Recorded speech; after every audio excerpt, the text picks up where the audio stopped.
తీర్పు వాయిదా. అసలు ఈ ఈవీఎంల రచ్చ ఎప్పటికొక క్లారిటీ వస్తుంది? ఈ అనుమానాలు అలా పెరుగుతానే ఉన్నాయి. ఇప్పుడు ఏంటంటే కొత్తగా ఏపీలో మళ్ళీ ఎలక్షన్లు అంటూ పెద్ద ఎత్తున ప్రచారం. సరే, ఇవన్నీ పొలిటికల్ జిమ్మిక్స్, ట్రిక్స్ అండి. ఇప్పుడు నాకు అన్ని గుర్తున్నాయి. 2019లో కూడా చాలా కాలం పాటు చంద్రబాబు ఓడిపోయాక ఒకేసారి ఎన్నికలు, ఒకే ఎన్నిక వస్తుంది, 2 ఏళ్లలో ఎన్నికలు వస్తాయని చాలా రోజులు, అంటే ఇందాక అనుకున్నాం కదా మనం, ఎన్నికలే ఏకైక అన్నప్పుడు ఎన్నికల ఆశ చూపిస్తే కానీ పార్టీలో జనం ఉండరు అన్న ఒక అభిప్రాయం. అప్పుడు తెలుగుదేశం ట్రిక్కే ఇప్పుడు వీళ్ళు ప్లే చేస్తున్నారు. దానికి తోడు మొన్న మోదీ ఒకే దేశం ఒకే ఎన్నిక అని ఆగస్టు 15 ప్రసంగం చేయటం. సో మోడీకి మెజార్టీ రాలేదు కాబట్టి కేంద్రంలో మధ్యంతర ఎన్నికలు వస్తాయి, ఇదంతా 2 ఏళ్లలోపు మళ్ళీ ఎన్నికలు వస్తాయి అనే ఒక ప్రచారం. ఇది కేవలం ప్రచారం తప్ప ఇంకోటి ఏం కాదు. అది చాలా మోదీ అసలు సిద్ధపడతారా లేదా అన్నది కూడా మనం రేపు అసెంబ్లీ ఎన్నికలు అయ్యాక చూడాలి. ఈవీఎంల విషయానికి వస్తే మటుకు హైకోర్టు స్పష్టంగా తీర్పు రిజర్వ్ చేసింది. బాలినేని శ్రీనివాసరెడ్డి వేసినటువంటి కేసు దానికి సంబంధించి ఇంకా స్పష్టత రాలేదని. అయితే 2 శిబిరాలుగా నడుస్తున్నాయి. వైసీపీ వాళ్ళేమో అంతా అయిపోయింది, ఇది మోసం రుజువైపోయింది, భయపడి వెనక్కు తగ్గుతున్నారని. దానికి తోడు ఉండవల్లి అరుణ్ కుమార్ మొన్న మాట్లాడుతూ ఆయన ముఖేష్ కుమార్ మీనా ఏదో చట్ట విరుద్ధమైన ఆయన ఏదో ఒక ఉత్తర్వు ఇచ్చారు, ఆ ఉత్తర్వు ప్రకారం ఈ మెమొరీ ఒకటి మైక్రోచిప్కి సంబంధించిన మెమొరీని తగలబెట్టడం ఇట్లాంటివన్నీ చేశారు, ఇవన్నీ సమస్యకు దారితీసి ఆయన పూర్తి వివరంగా స్పష్టంగా ఎవరు చెప్పడం లేదు. కానీ నిజంగా జరుగుతున్నదంతా ఒకటే, వీవీప్యాట్లను కూడా లెక్క పెట్టడం అన్న దానికి మీరు లెక్క పెడితే తప్ప లేకపోతే రీకౌంటింగ్ ఉపయోగం లేదన్నది బాలినేని వాదన. అవును, మేము మాక్ పోలింగ్ నిర్వహించి ఆ యంత్రం సరిగ్గా ఉందని చూపిస్తాము, మేమేం కౌంటింగ్ చేయమన్నది ఎలక్షన్ కమిషన్ వాదన. వాళ్ళు అదే చెప్పారు హైకోర్టుకు, అదే వాళ్ళ అఫిడవిట్లో చెప్తే వీళ్ళు ఒప్పుకోలేదు. మేము దాన్ని పరిశీలించి చెప్తాము అని తీర్పు వాయిదా వేశారు, 29కి ఏదో వాయిదా వేశారు. సో ఇంత లోపల ఉండవల్లి దాన్ని విషయం బయటపెట్టేశారు, అంతా అయిపోయింది. ఆయన కొత్తగా ఆయన తీసుకొచ్చింది కూడా ఏం లేదు. ఒకటే ఏంటంటే దీని మీద సమస్య ఉంది. మనం ఇంతకుముందు మాట్లాడాం కదా, వీఎఫ్డి ఓట్స్ ఫర్ డెమోక్రసీ వాళ్ళ నివేదిక, అది నెల కిందది.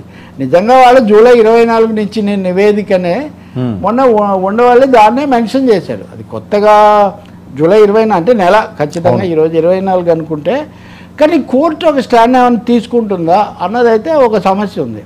సుప్రీంకోర్టు 22వ తారీఖున కూడా ఒక తీర్పు ఇచ్చింది. ఆ తీర్పు ప్రకారం మీకు ఎన్నికల మీద సందేహాలుంటే మీరు హైకోర్టులను అప్రోచ్ అవ్వండి అని చెప్పింది. బాలినేని ఇప్పటికే అప్రోచ్ అయ్యాడు. బాలినేని ఎందుకు అప్రోచ్ అయ్యాడంటే రీకౌంటింగ్ మెథడ్ ఎలా ఉండాలన్న దాని మీద బాలినేని అప్రోచ్ అయ్యాడు. ఆయన కొంచెం అడ్వాన్స్డ్ స్టేజ్లో ఉన్నారు. ఓకే, అలా కాకుండా మాకు ఇంకా డౌట్స్ ఉన్నాయనుకుంటే మీరు వెళ్ళి హైకోర్టులో కేసు వేసుకోవచ్చు అని సుప్రీంకోర్టు కూడా అనుమతి ఇచ్చింది. సో దీని ఆధారంగా మరిన్ని కేసులు ముందుకు వచ్చి ఇదో పెద్ద వివాదంగా చర్చగా నడుస్తుందేమో అన్న సందేహం మటుకు ఒకటి ఉంది. ఇంకొకటేమో అన్ఎక్స్ప్లెయిన్డ్ అడిషనల్ ఓటింగ్, 5 కోట్ల ఓట్లు అదనంగా ఎక్కడి నుంచి వచ్చాయి అన్నది కూడా తేలటం లేదు. మనం ఇది చేస్తున్నాం కదా, గత వారంలో కూడా చేసాము, ఆడియన్స్ చాలా ఎక్కువగా చూశారు.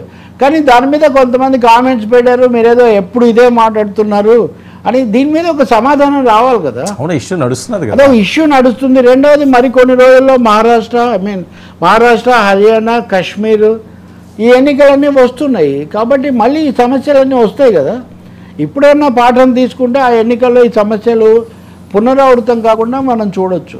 సో ఈవీఎంలకు సంబంధించిన ప్రశ్నలు, ముఖ్యంగా వీవీప్యాట్లు పెట్టండి. అమెరికా ఎన్నికలప్పుడు మస్క్ చెప్పింది కూడా అదే, 100% వీవీప్యాట్లు పెట్టడం ఒకటే దీనికి పరిష్కారం. అవును, మిగతా ఏం చేయొద్దు, మీరు మొత్తం వ్యవస్థ మార్చమని. వీవీప్యాట్లు పెడతారు, వీవీప్యాట్లు లెక్కేస్తారు. దానికి అభ్యంతరం ఏంటి, మేము 5% లెక్కేస్తూ ఉన్నారు వీళ్ళు. మీరు గతంలో పేపర్ బ్యాలెట్ ఉన్నప్పుడు ఎవరైనా అభ్యంతరం పెడితే మొత్తం లెక్కేసేవాళ్ళు కదా, 5% లెక్కేస్తే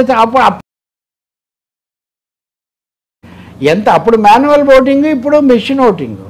బట్ సిస్టమ్ అదే కదా, సిస్టమ్ అదే. బేసిక్ క్వశ్చన్ ప్రతిపక్షాలు అడుగుతున్న ప్రశ్న కూడా అదే, ఈవీఎంలో నమ్ముదాము కానీ మీరు వీవీప్యాట్లు పెట్టి ప్రతి ఓటు నమోదయ్యేట్టు, ప్రతి ఓటు కౌంట్ అయ్యేట్టు చూడండి, దాని మీద సందేహాలు నివృత్తి చేయండి అని. దీన్ని తెలుగుదేశం వాళ్ళేమో ఈ ఎక్స్ట్రీమ్తో ఇదంతా తప్పన్నా, వైసీపీ వాళ్ళేమో ఇంకో ఎక్స్ట్రీమ్తో అంతా అయిపోతుందన్న, అదేం జరగదు. కానీ మీ భాషలో రచ్చ అయితే కొనసాగుతుంది. సో ఇది చాలా కీలకం కదండి. చాలా కీలకమైన- ఓడిపోయిన వాళ్ళందరికీ ఒక భీతిలా ఉంటది, అమ్మో చాలా ఏదో జరిగిపోయింది, కీలకమైన ఒకవేళ విషయం మళ్ళీ ఇది. రీపోలింగ్ జరుగుతుంది, తీవ్రమైన సమస్య. ఓడిపోయిన వాళ్ళందరికీ ఇది ఒక పెద్ద బ్రీత్ కదండి. ఇదే- సిస్టమ్ ఏదైనా అండి. ఇప్పుడు జరుగుతుంది. ఒకసారి ఒకరు ఓడిపోవచ్చు, ఇంకోసారి పోయినసారి తెలుగుదేశం ఓడిపోయింది, ఇప్పుడు వైసీపీ ఓడిపోయింది. అది కాదు కదా సమస్య ఇక్కడ. అసలు సిస్టమ్ ఓడిపోకూడదు, అవును, ఓటర్ ఓడిపోకూడదు. వాడు వేసిన ఓటు సరిగ్గా ఉండాలి. ఎట్లా వేసినా ఏం చేయాలంటారు కదా, ఓడిపోయినా కానీ తెలియాలి కదా, కేసు పోయినా లా తెలియాలని. లాలో ఏం తప్పు రాకూడదు, పద్ధతి అంటారు అది. పద్ధతి.